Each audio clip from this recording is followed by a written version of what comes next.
Welcome to Manager Tools. Today's show, there is no why in feedback. Part 1. Here we go.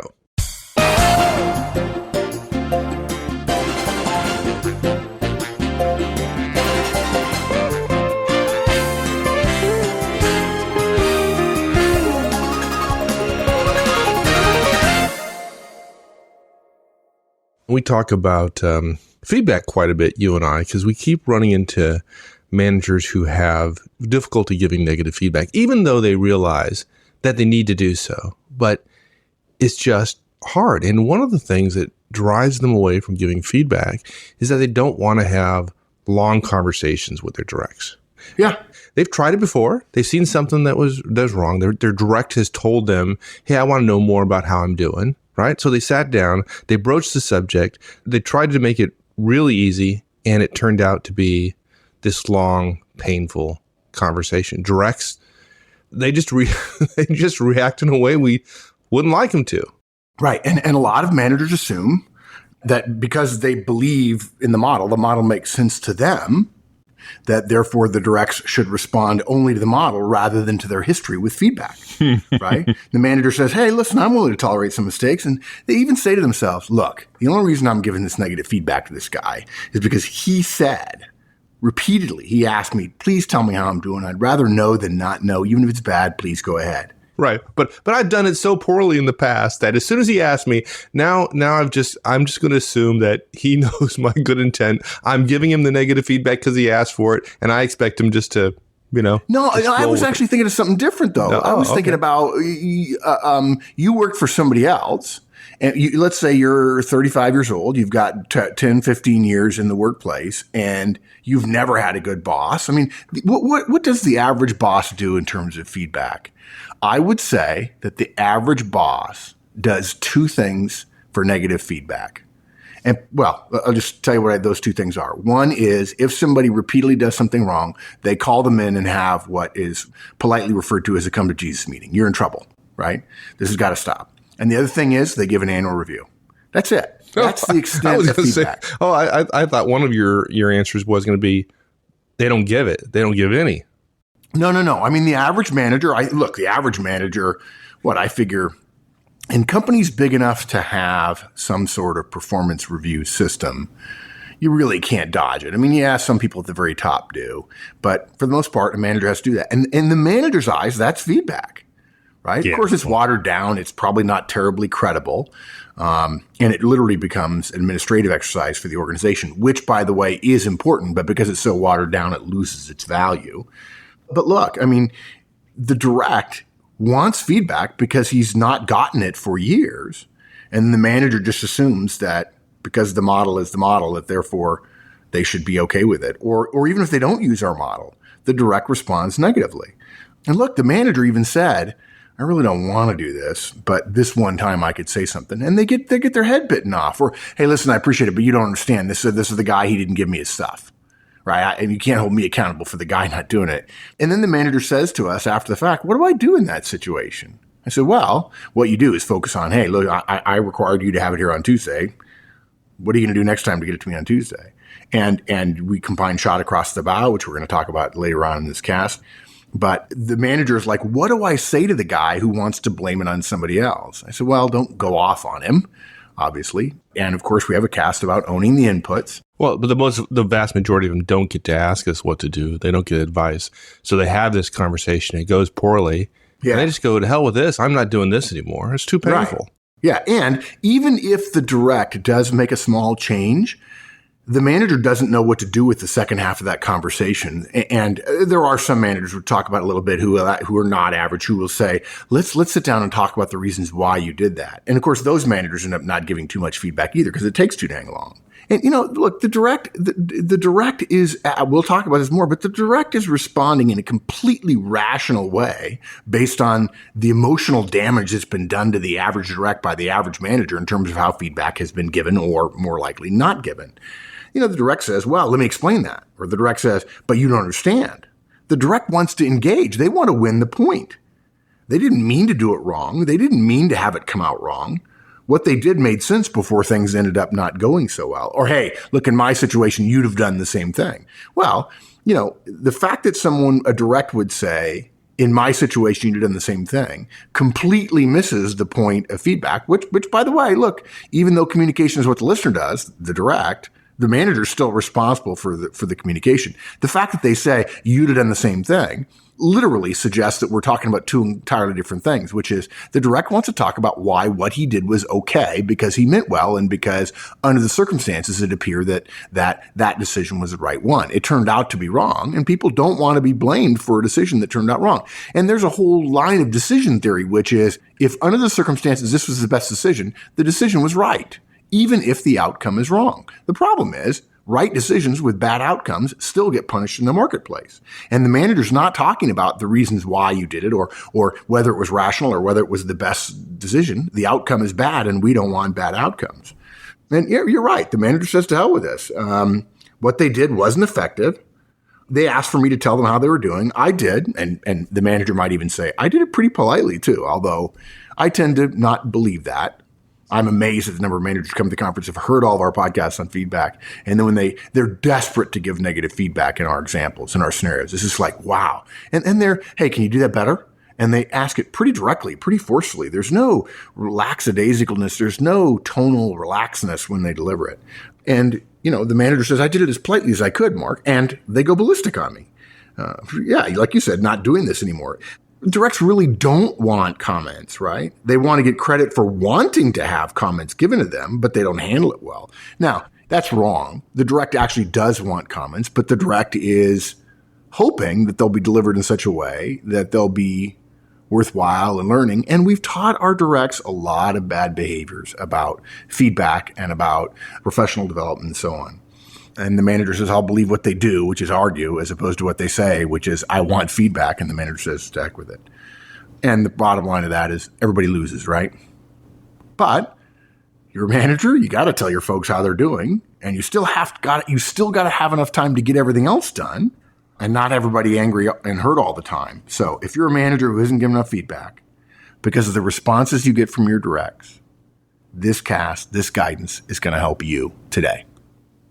So we've got 6 points we want to make. The first one we're going to talk about, and this one's going to be hard for some of you, particularly you IDs. You're going to be thinking, okay, Mark, get to the point.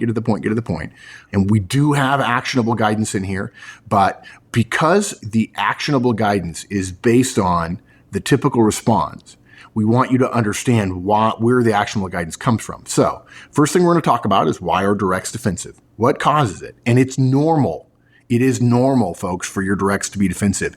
I wrote recently in a newsletter, or maybe it was Things I Think. The newsletter goes to everybody every 2 weeks, everybody who's a registered member. But Things I Think is a weekly note that I send out just to people who are premium content subscribers, right? And I think it was Things I Think, but no, it might have been a newsletter. And I joked that when it comes to instant messaging, it was managing. You're doing it wrong. You got a lot of activity on the forums as a result of that. Really? Now, see, I haven't been to the forums. I've gotten 2 emails. People saying, "Oh, he's wrong." Mark, I think IM's done appropriately is a good tool. Yeah, and think you're idiots. Okay, they think you're an idiot. So okay, really? Yeah. I like that. Oh, that's good. Those are the kind of arguments I like to win. My response is, "How much of an idiot do you have to be to listen to an idiot?" The thing that's so frustrating for me about that is, no, I totally agree. I use instant message. You use instant message, but having it open all the time and constantly checking it is a bad idea. Yeah, I think that's what people aren't getting. But anyways, that's a different. But then the problem is when it comes to instant messaging, of the people who say, I think it's a good tool, some of them are doing exactly what I tell them not to do. In their rebuttal to your point, they say that, right? They say they're in meetings and they're communicating immediately. Oh my God, you're kidding. Times a day. Oh, I can. Yeah, exactly. I promise. I'm flying tomorrow. I cannot wait. I'll go to the forums and say a few things and be totally nice. Be nice. But look, my point is, managers are doing it wrong for years. I'm not saying you guys, only you guys out there listening, because Mike and I did it wrong too. And we have made, by our lack of feedback and then our anger and then our veiled hints and so on, we've made it normal for directs to be defensive. So it's important to understand that. It'll help you communicate more effectively if you understand the mindset of the person you're communicating with. Now, what happens is when they get defensive, directs want to cite their reasons why. They want to explain what happened. Okay. And there's a reason why, and you need to understand that as well. And then we get to point 3, which is there is no why in feedback. In the Manager Tools feedback model, there is no why. Okay. And we'll walk through what the model is briefly for those of you who have listened to it many times. But the things that often go without saying bear repeating. And then step 4, we're going to talk about intent. We're going to address intent so your directs know it when you pre-brief your directs. Now, for those of you who have already briefed your directs on what feedback is like in terms of rolling out the Trinity, we'll talk about how to handle that too. And by the way, folks, this was supposed to be a 7-step cast. Step 7 was going to be a bunch of examples, but I'm going to put that in a later cast with a bunch of different situations to help you see this a little bit better. Number 5, though, is when your directs state their reasons, tell them you're not worried about why they did what they did. Be clear about it. And we'll give you a bunch of examples that you can use, phrases you can say to help dissuade the direct from believing that they need to defend what they did. Because, of course, for those of you who know, feedback, the purpose of feedback is about the future. It's not about addressing the past. And then lastly, we've got to make a nod to one of our favorite casts. Don't forget about shot across the bow. We need to address that for the direct who really is a little bit aggressive or a little bit angry in terms of their response. Not all directs are. Lots of directs are defensive. The majority are, but only a small percentage, maybe 10, 20%, get aggressive. And if that's the case, you just walk away and that's shot across the bow. Okay, so let's talk about directs defensiveness just a little bit here. Now, if you've been listening to the Manager Tools podcast for a while, you've got to know that the feedback model is all about encouraging effective future behavior. It's not punishment. Person's not in trouble. They did something. You think they can do better, and just giving them an opportunity to improve. Just letting them know the results of what they did. Yeah. In most cases, it's positive, right? And every once in a while, it's negative, right? Right. We say often in conferences, 9 out of 10 of it ought to be positive, right? Right. The fact is, if it's 50-50, then that person's probably in trouble, right? If 50% of the stuff they do is messed up, then they're probably in trouble. The vast majority of things that people do are fine, are good, and we ought to compliment them for it and praise them for it and give them positive feedback for it so they'll do more of it. Positive feedback actually drives out negative feedback. Right. So it's all about encouraging. So suppose that we told you we knew a manager, right?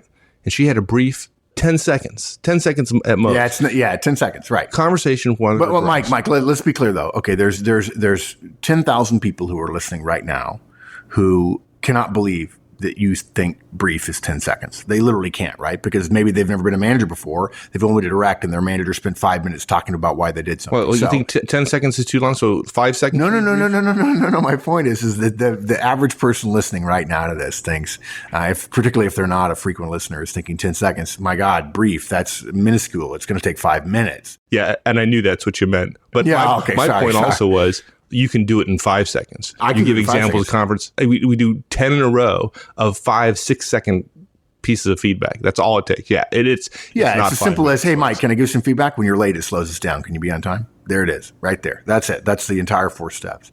Literally, somebody timed that for me. I know I talk fast. Those of you who are listening to me at 1.5 or 2 times speed, don't time me. All right. So we're talking brief. Brief in our definition. Yeah. 10 seconds, right? 10 seconds. Look, she had a meeting. One of her directs was in the meeting. Right. Something didn't go as well as it could have done. It could have gone a little bit better. Right. The direct said they want to know when they have opportunities to improve. Manager feels like she can provide some insight, provides a suggestion. Hey, maybe you could do that better next time. Okay, good. Right. And she's polite. She smiles. She's not aggressive. Doesn't raise her voice. And she does it in private. It's only between her and her direct. Right. Now, some of you, I'm sure, would go, well, of course the direct wouldn't get upset about that, right? If they got angry at that, like, really? Yeah. Well, not really, right? Not really. Yeah. Look, she did it as well as could be expected, assuming she takes them aside and say, hey, listen, can I give some feedback? And the direct says, sure, am I in trouble? You say, no, you said you wanted feedback, so I'm just giving you some feedback. I'm just giving you some guidance. When you interrupt Bob a couple of times when you guys are disagreeing about something, I think it makes it harder. I think it takes longer. Can you maybe not interrupt so much next time? Oh, okay. But then she says, well, actually, Bob's really hard to get in a word in edgewise. I was just trying to get a word in edgewise. It's funny that I said it that way because I was just role playing with myself. And I think to myself, oh, sure. So now as the manager, I'm going to say to you, oh, it's okay. If you ever need to get a word in edgewise, feel free to interrupt. Right. Well, look directs get defensive. You and I get defensive sometimes. Oh, sure. It happens. Yeah. And these directs who get defensive, folks, they're your directs. Okay. You're not the manager who, if you're going to start giving feedback and you have people who have been working, who are professionals, have been in the workforce 5, 10, 15 years, or even fresh college graduates who have just started out, or high school graduates and they're laborers, or maybe they're a manager and no one's ever given feedback before. They're going to be surprised. They're going to be angry, and they're not unstable people. They're not somebody who has a hair trigger, right? I mean, they are. They're going to get defensive, even though they're completely normal and rational people. Right. And they're normal and rational. And the manager isn't some mean creature out there, cruel. No, but the defensiveness happens, and the result is ineffective in terms of the manager doing what's reasonable and appropriate. So you do the right thing, and you know, no good deed goes unpunished. And the fact is, directs are defensive for good reasons. The first reason directs are defensive is because there's an incredible historical lack of any kind of feedback, just like I said earlier, right? You felt this, frankly. If you're a manager and you're listening, you felt this. You don't hear anything from your boss. You've been told, hey, if I'm not talking to you, everything's fine. And that's fine, but it's proven stupid and misleading when one of a number of things happen, right? The first thing that proves that this idea of if you don't hear anything from me, everything's okay, is the classic case where you get someone in your boss's office and he says, look, we've got this issue we need to address.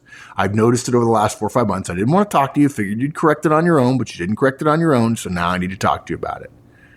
And the manager, when he says, hey, I thought you corrected on your own, we didn't, the manager's trying to get off the hook for not addressing it 4 or 5 months ago. Well, right? yeah, apparently he lied because he said everything was fine if he wasn't talking to me. Right. Well, yeah. And look, that whole introduction I just gave is the precursor to him pointing out something that doesn't meet his standard, whatever it's going to be. Maybe it's budget problems or team complaints or lack of progress on a notable project. And every one of us, and including me, I know this has happened to me. You know somebody this has happened to. And it's clear why it's wrong for the manager to say that to him.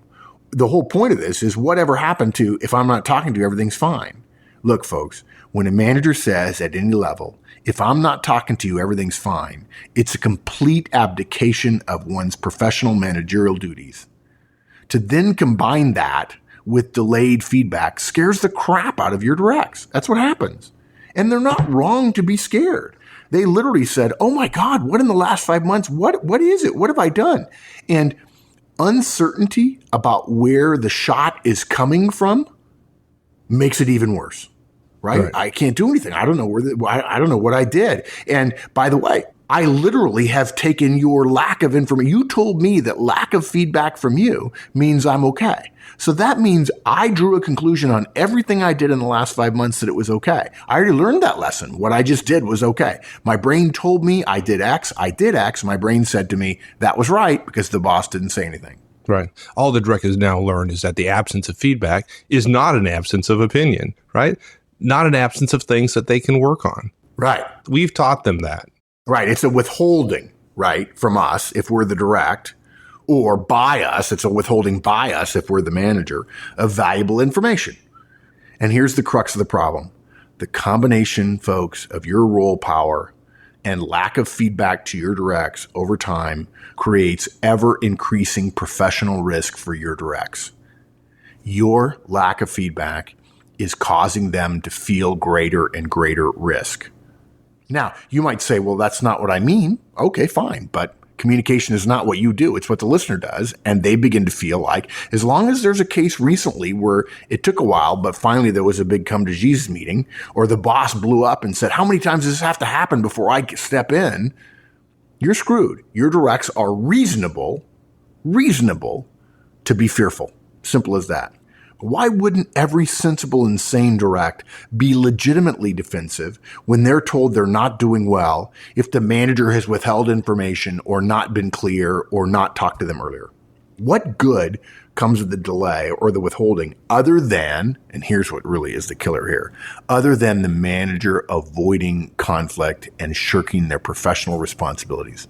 No good. None at all. Every time somebody does something wrong and you let it go, small or big, basically you run the risk of them learning that that was okay and they can do it again. And the second time they do it, you've just doubled the cost to the organization and you had an opportunity to talk about it.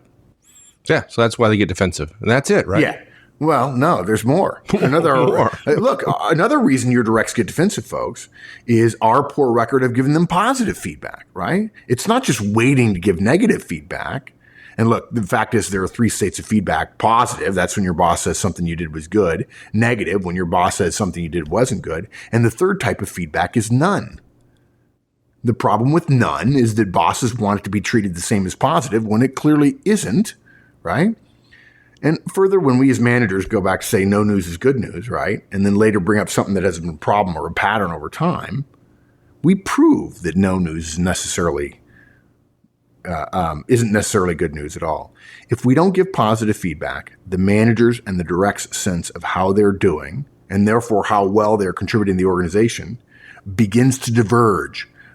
If we don't give positive feedback, the direct doesn't know that they're necessarily doing it right, and they're worried they may be doing it wrong, and that's ineffective. The direct becomes fearful that if the only feedback they get is negative, that those negatives are the only things that rise to the level of significance.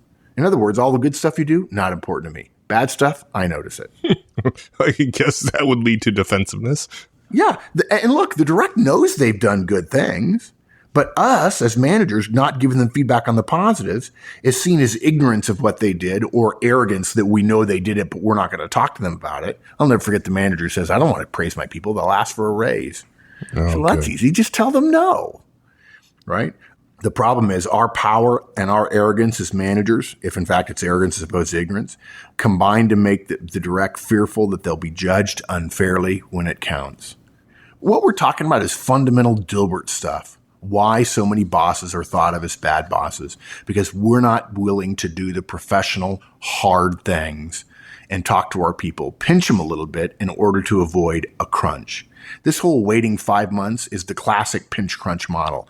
If you talk to your people when there's a pinch and you renegotiate and talk about what you need from them in the future, you don't get to crunch. If you wait 5 months and there's a lot of little pinches and then suddenly you get to a crunch, all of a sudden, we're in trouble. And managers actually say, yeah, you're in trouble now. I have to talk to you. We have to have a conversation. And if I have to have this conversation again, I have to write it down. That scares the crud out of people. I don't blame them. And look, even if you think that your directs being defensive is not legitimate, I think you can probably understand the rationale or what's going on in their head. And the fact is, it doesn't matter whether you understand it or not. Mike and I have been doing this for 30 years, and the fact is it's real. Your directs are defensive. You may dislike it, but Horstman's 9th or 10th law is embrace reality. It's true. Even if you're having to deal with their history of terrible bosses and you're a good boss, okay, your directs will often be defensive. And if you want them to improve, you're going to have to consider that in how you talk to them about their performance. You don't get to say, everything that happened to in the past is not important to me. I expect you to behave a certain way, period, end of story. Because then they're going to disappoint you because they're reasonable saying, I've had bosses for 15 years. They always treat me like crap. I'm sorry, you might think, well, I don't think of most bosses as treating people like crap. Well, compared to the standard of what effective management is, they're not talking to them, not giving them a lot of performance feedback. Heck, we have friends of ours, close friends of our firm that have listened since day one that said, I've been doing one-on-ones for 2 years, but I just can't bring myself to give my people feedback. Yeah. Really? It's a shame. Yeah. Do you think our directs get defensive as well? Because when we finally do give them feedback, we're really not talking about the details. We're not specific, right? I mean, it's these vague generalizations. Vagueness, so they feel as if it's not a small thing. We're making aspersions on their character sometimes. Yeah, that meeting could have gone better, right, guys? Okay, thanks a lot, right? Well, vagueness is one thing. Or another thing that happens is some of us are borderline threatening. There's a vague sense of consequences out there, often because of our anger, the way we lower our voice or we speak sharply or we interrupt and say, look, just do this. That tends to be the D's and I's of the world. Or the other thing is we're inconsistent.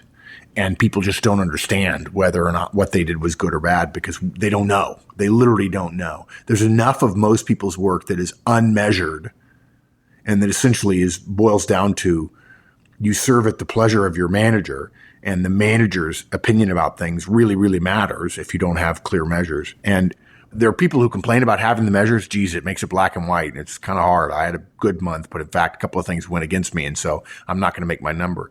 Well, the fact is the world without measures is also bad because you serve at the pleasure of your manager. And if the manager's not really highly effective and professional, you're not doing your best, and neither is the organization. So directs have a legitimate reason to be defensive, and you can argue about it all you want. But the fact is, if you don't take it into account when you're giving feedback, it's going to affect the likelihood that your feedback's effective. They get defensive, but why do they want to cite all their reasons as well? What is it? Why wouldn't they? If directs don't feel that the way they get performance communication is fair to them, they get defensive. Look, they know we have power over them. They don't like how we're handling our part of the performance communication. So what do? Rather than wanting to talk about the mistake that was the outcome, hey, you were late to the meeting, they want to talk about traffic, right? They want to talk about their intent. Hey, I would have been here on time if there hadn't been traffic. They tell us they didn't intend for the outcome to be bad. Look, I operated with all good intentions. I tried to do what was right.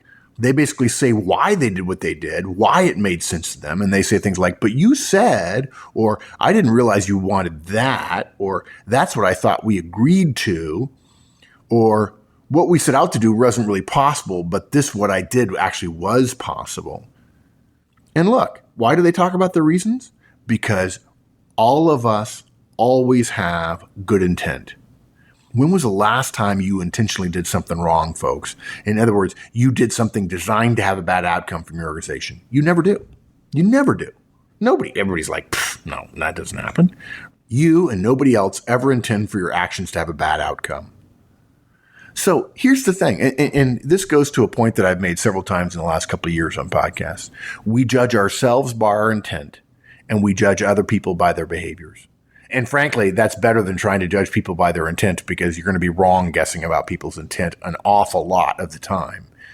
But because you judge yourself by your intent and you mean well, you're going to say, I'm okay.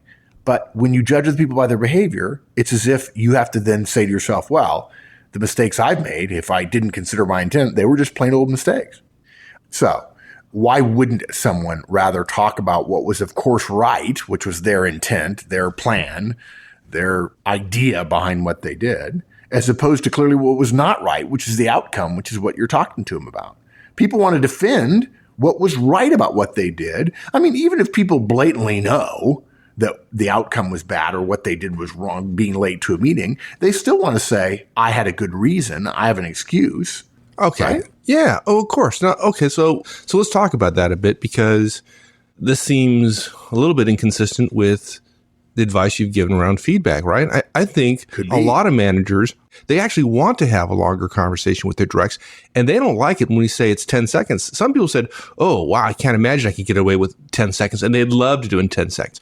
But a lot of managers, they want to have a long conversation because they want to understand the reasons why their direct did something wrong. Which is great if the direct wants, if it's negative feedback, I promise you the direct is going to give you their reasons in many of the cases. And they also think that, one is that the direct may want to share that, and they also believe that if they know the intent or the rationale, it's going to help them get down to the root cause of the problem, which is going to help them with their direct, right? In terms of improving performance in the future. Yeah, it's also, I think I could see where it would also be seen as somewhat of a softer approach, right? Hey, more respectful. We know you made a mistake. Let's go back to your rationale. Let's make sure we got the rationale right. And we can have an esoteric discussion about your rationale. And then maybe next time, if the rationale is more clear, if the root cause is more clear to us, then we'll be able to drive the right behavior in the future. Yeah, that's how I do it. I mean, I do the respectful way. I go like, I know you couldn't have intended to do this. So what the heck were you thinking?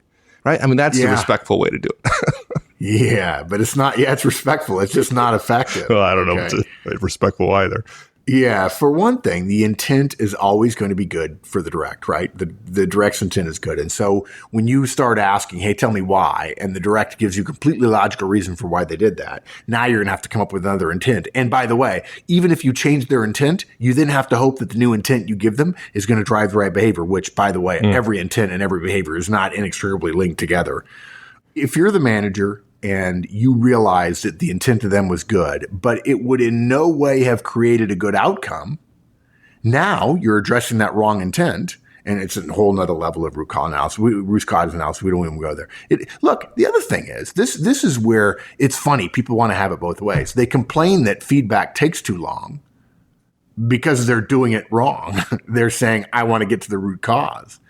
And we're saying, no, what you're only responsible for is the outcome, and you don't have time for the root cause. So don't try to get to root cause. Really what the manager's saying is, I don't want to be so harsh as to say the behavior that you engaged in created an outcome, whether it was really foreseeable or not, that wasn't good. We want to be softer and nicer. And so we're willing to talk longer about something that really isn't necessarily linked to the behavior. Their intent may not be linked to the behavior, and it takes longer. And then the manager says, I don't have time to do a lot of this. Well, you have to be willing to talk directly about behaviors and outcomes rather than getting into the timely discussion about root cause. Directs hate longer discussions. Even if you think it's a softer approach, folks, directs hate longer discussions. Hey, let's sit down and talk about why you were late to the meeting today. Well, that's easy. It was traffic. I don't want to talk about it anymore. Right? What happens is when managers go from talking about behaviors and outcomes to intent, the direct, who used to use intent as a rationale, now says, my intent was good. There's nothing to talk about. It was just traffic. It was something outside of my control. Right? And most managers won't do it very often if, in fact, the conflict goes on for 2 or 3 or 4 or 5 minutes. Right? As opposed to 10 seconds. In the manager tools feedback model world, this is the equivalent of waiting until you're almost in the ditch before you turn the steering wheel of the car. And look, even if you tried to apply this to the smaller things that happen each day, no manager would ever be able to have 5 or 10 minute long conversations to address the root causes of all the small errors the correction of which would improve results. Managers who say you need to get to the root cause either don't do it themselves, or if they do so rarely they allow lots of failures to occur before they ever get there, which is, of course, another problem as well, because every one of those failures, every one of those mistakes costs the company money in terms of ineffective or inefficient behaviors. Right. And look, it also assumes, I think, that the direct needs help in analyzing the problem or the root cause. This is the big part. This is the big part for me. They probably know. Right. Most intelligent adults, which 90% of the people who are listening to this, the people who report to you are intelligent adults. I know there's some people who have younger people working for them. Maybe you've got high school kids working for you, something like that. It can be a little bit different. They're not fully professionally mature yet. But folks, your folks know. You don't have to talk about the root cause of them being late to work. They know they need to leave home earlier.